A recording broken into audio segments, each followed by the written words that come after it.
Welcome, friends. Let us learn about the subject electromagnetic field theory. The name of the subject itself indicates that it is the interlinkage between the electric field and magnetic field. So, from our childhood, we are learning that wherever there is electric field, there is magnetic field also. Because from basic laws like Ampere's right hand thumb rule and other laws, we can simply say that wherever there is electric field, there is magnetic field. Now, the interlinkage of these two fields only will help in working of many electrical machines. Okay, so basically we need to know what is meant by a field. A field is nothing but a region where a physical quantity can be particularly defined. Suppose if we take electric field, in electric field we can see electrons, protons, we can define their charges in terms of coulombs. So in electric field we can define a physical quantity like charge of that electron or mass of the electron, like that. Coming to magnetic field, if a magnet is placed in a region and that region where that influence of the magnetic lines of force is felt is called as magnetic field. In that magnetic field also we can define certain physical quantities like magnetic field intensity, H, flux, phi, and all those. So the interaction of both electric field and magnetic field will result in working of many electrical machines. So we need to learn this electromagnetic field theory. Okay, coming to the contents of this subject, the first chapter deals with electrostatic fields, that means static electricity, the study of electric charges at rest. That means we will study the effects of forces of attraction or repulsion on one charge due to the other charges, like that. We will study about static charges. In the second unit we will study about magnetic effects of electricity, and in third unit we will study about the different materials in electric field like conductors, insulators, or dielectrics we will call it as. And we will also derive the expressions for magnetic force between two current carrying conductors. And in the fourth unit we will deal with the capacitance and inductance calculations. Why capacitance and inductance are important means because a capacitor and inductor is nothing but energy storing elements. These are the basic devices behind the working of any electrical machine. So the first four units will deal with time invariant fields, but the last unit will deal with the time varying fields. That means all the quantities will vary with respect to time. Whatever the definitions and laws we have given in first four units, they are time invariant, and the same expressions we will express if the field is time varying in the last unit. These are the contents of EMFT subject. Coming to the first unit, part 1 is vector analysis, which deals with coordinate systems, rectangular or Cartesian system, cylindrical system, and spherical system. So basically before going to this we need to know some physical definitions like scalar quantity. So we already know that a scalar quantity is a quantity which has only magnitude but no direction. A quantity which has only magnitude but no direction is called as scalar quantity. Such distribution of scalar quantity in space is called as scalar field. A field which has a scalar quantity in it is called as scalar field. Examples of scalar quantities are temperature, mass. Just we will define their magnitude. No need of any directions for these scalar quantities. Next, vector quantity is a quantity which has both magnitude as well as direction. And a field which contains vector quantity is called as vector field. Example of vector quantities are force, displacement, velocities, etc. Okay, this is the information of a scalar quantity and vector quantity. Next, how to represent a vector.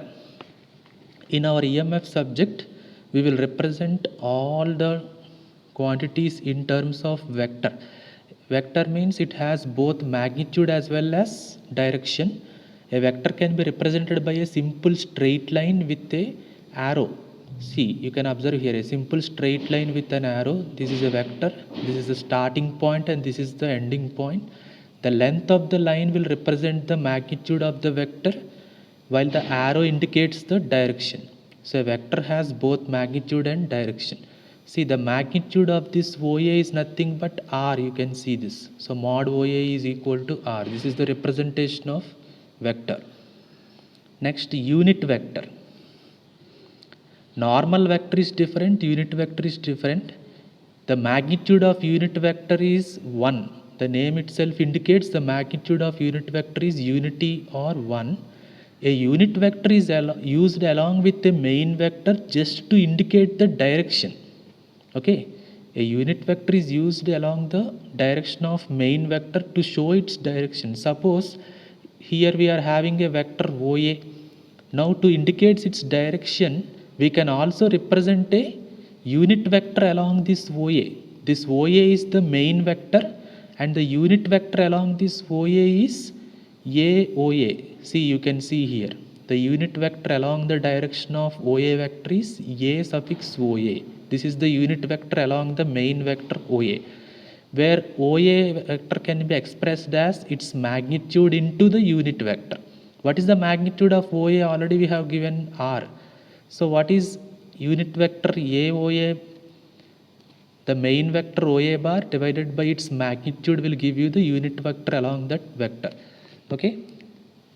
So any unit vector can be defined as the ratio of the main vector divided by its magnitude of the vector.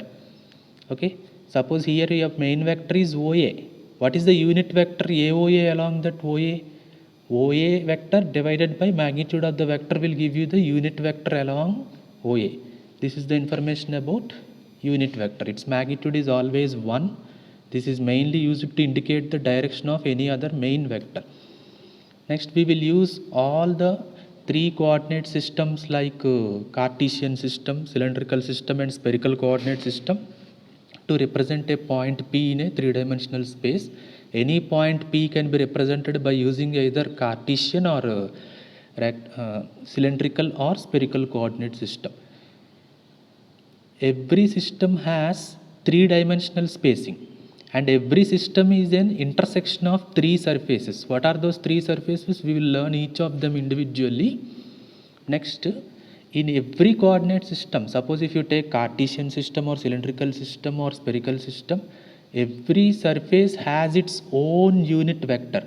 Suppose if you take Cartesian system, you will have XYZ coordinate system and there will be unit vectors along x-axis, y-axis and z-axis, ax, ay, az. Suppose if you take cylindrical system, you will be having r, phi, z and unit vectors are ar, a, phi, az. Like that, for every system you should represent unit vectors. That is compulsory. Next, in each system, all the 3 unit vectors are mutually perpendicular to each other so that we can easily express the dot products and cross products of those unit vectors. Coming to vector multiplication, these we are learning from physics in our childhood. If there are 2 vectors a bar and b bar, if we take the dot product or scalar product, what is a bar dot b bar? Mod a bar mod b bar cos of angle between a and b. So a bar dot b bar is equal to mod a mod b cos theta. If the 2 vectors are parallel, then what is the angle between them? Theta is equal to 0. So a bar dot b bar is equal to a bar b bar. That's all. If the 2 vectors are perpendicular, then what is the angle between them? Theta is equal to 90 degrees. So if theta is 90, a bar b bar is equal to 0. And dot product will obey commutative law. That means a bar dot b bar is equal to b bar dot a bar. Dot product obeys distributive law also. A bar dot b bar plus c bar is equal to a bar dot b bar plus a bar dot c bar. Suppose dot product of 2 similar vectors a bar dot a bar is simply mod a square. And coming to unit vectors, dot product of 2 different unit vectors in Cartesian system, suppose ax dot ay dot ax dot az, dot product of 2 dissimilar unit vectors is 0. But the dot product of 2 similar unit vectors, if you take ax dot ax or ay dot ay or az dot az, that is equal to 1. Okay, this is the information about dot product or scalar product. Next, coming to cross product, that is vector product. A bar cross B bar is equal to mod A mod B sine of the angle between them, sine theta into an bar, where an is the unit vector that is normal to the plane or perpendicular to the plane containing A bar and B bar. See, cross product does not obey commutative law. That means A bar cross B bar is not equal to B bar cross A bar. Cross product also does not obey associative law. You can clearly observe that. But cross product obeys distributive law. A bar cross B bar plus C bar is equal to A bar cross B bar plus A bar cross C bar. If you take cross product of two similar vectors, it is 0. Suppose if you take unit vectors with dissimilar notations, ax cross ay is equal to az, ay cross az is equal to ax, like that. If you take two continuous axes, the third one will be the answer. Suppose ax dot ay is equal to az, yz ki what is the answer? Ax, az cross ax, the answer is ay, like that. If you take reverse order for this, you will get minus. You can clearly observe the cross product of unit vectors. Okay, this is about dot product and cross product of unit vectors. Now coming to rectangular or Cartesian coordinate system. A rectangular or Cartesian coordinate system is nothing but it contains three-dimensional axis, x-axis, y-axis and z-axis, which are mutually perpendicular to each other. X, y, z are mutually perpendicular to each other. Any point P is represented here. See, suppose there is a point 2, 5, 4. If this point P is at a distance of 2 units from x-axis, 5 units from y-axis and 4 units from z-axis. You can clearly observe the notations. Okay, this is the representation of a point P in Cartesian coordinate system. And here what are the axis means? X-axis, y-axis and z-axis. This is a simple system, Cartesian system of representation. Next, suppose if you provide some increment in lengths, what are the differential lengths means? Dx, dy, dz in Cartesian system. If you observe the point from different sides, suppose if you take differential surface areas of Cartesian system from different sides. Suppose if you are looking from x side, you can observe this x side. What is the unit vector? Ax. And what are the sides? Dy, dz. So what is the differential surface area from x side? Differential surface area from x side will be dy dz. This is differential surface area from x side. And differential surface area from y side is dx dz. And differential surface area from z side is dx dy, like that. From which axis you are looking, that unit vector you should leave it, and remaining you should write for surface areas. And what is the differential volume? LBH dx dy dz is the differential volume. And all the three vectors are always mutually perpendicular to each other. This is the information about Cartesian or rectangular coordinate system. Next, coming to cylindrical coordinate system. In a cylindrical coordinate system, you will take three surfaces. The three surfaces are, first one is a cylinder of radius r. This is a cylinder, you can observe here. This is a cylinder of radius r. A cylinder of radius r is taken, and also there will be a plane. There will be a plane with an angle phi. There will be a plane with an angle phi. That is the second surface. There will be a plane with an angle phi. See, you can observe this plane. A plane which is making an angle phi with the reference x-axis.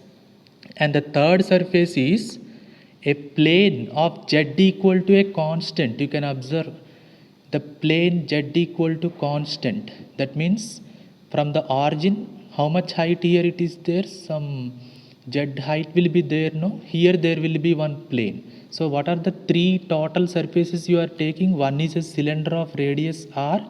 Another one is a plane which is making an angle phi with the reference x-axis. And another one is a plane which is a z equal to a constant, a plane of z equal to a constant which is at a height of z from the xy plane. These are the three surfaces that are used for representing a point P in spherical coordinate system. Not spherical, cylindrical coordinate system.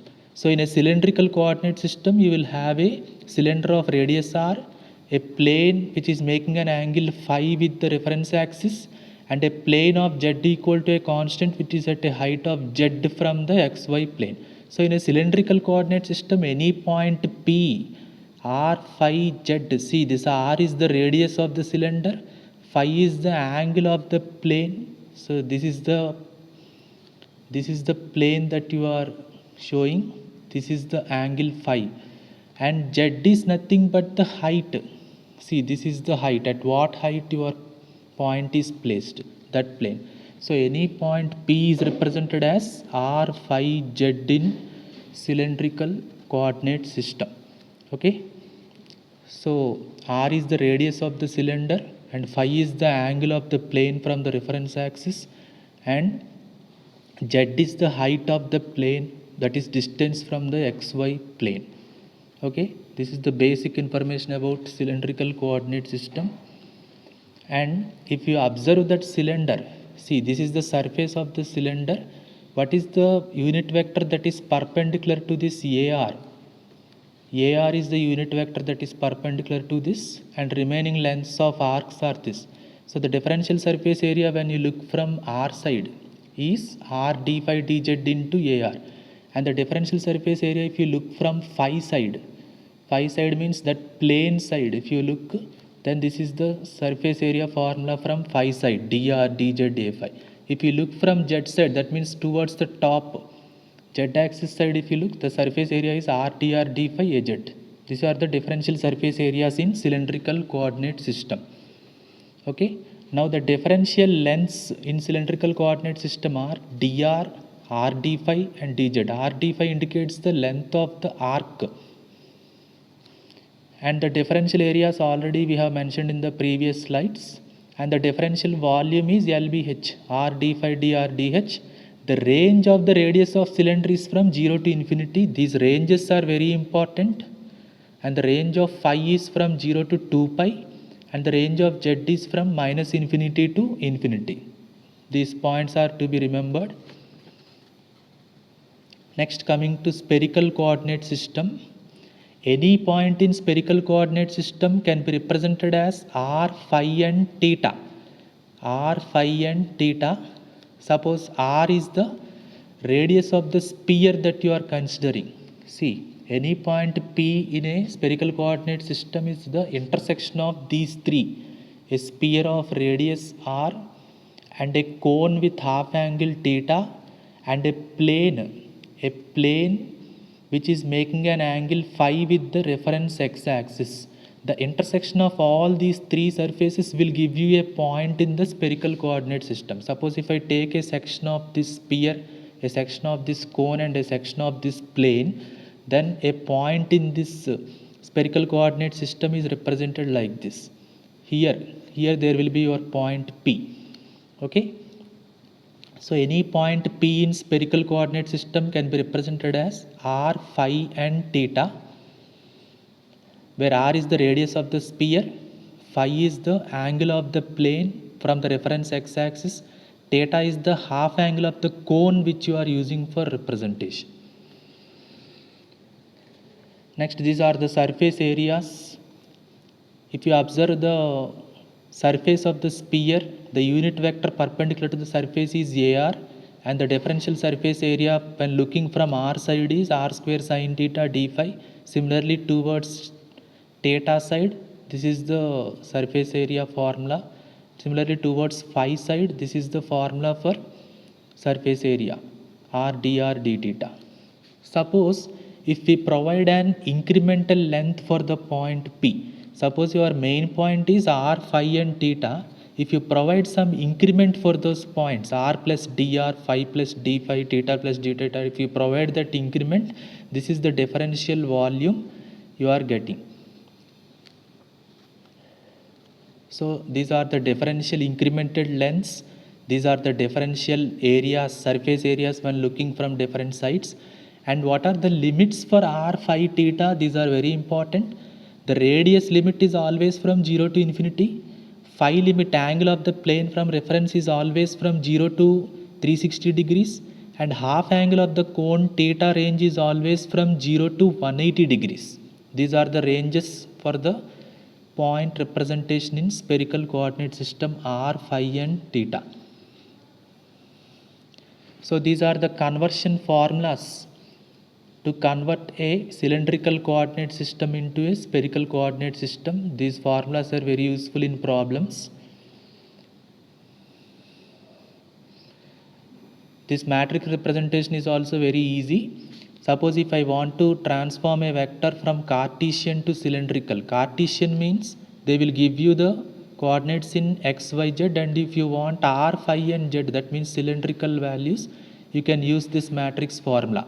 That means ar equal to cos phi into ax plus sin phi into ay plus 0. Like that you can multiply and you can convert Cartesian system to cylindrical system. Similarly, if you want to convert cylindrical to Cartesian, you can use this format, and spherical to Cartesian you can use this format, and also Cartesian to spherical. These forms are very important in competitive exam bits. You'll get the transformation of these vectors. You should use these formulas. Okay, this is the information about vector calculus, in which you will be having how to represent a point in three different coordinate systems: Cartesian or rectangular, cylindrical and spherical. Thank you. And all the three coordinate systems will be useful according to our need. Suppose if it is a small derivation, small representation of a point, you can use simple Cartesian system, which is very easy. Suppose if you want to derive an electric field intensity along a total length of the cable, then it is not possible with Cartesian system. It is better to use cylindrical system. Like that, depending on the need, we can use whatever the system you like. Okay, but the most simple of all these three is Cartesian system. According to the need, we can use any of the three systems. This is about the coordinate systems. Okay, thank you.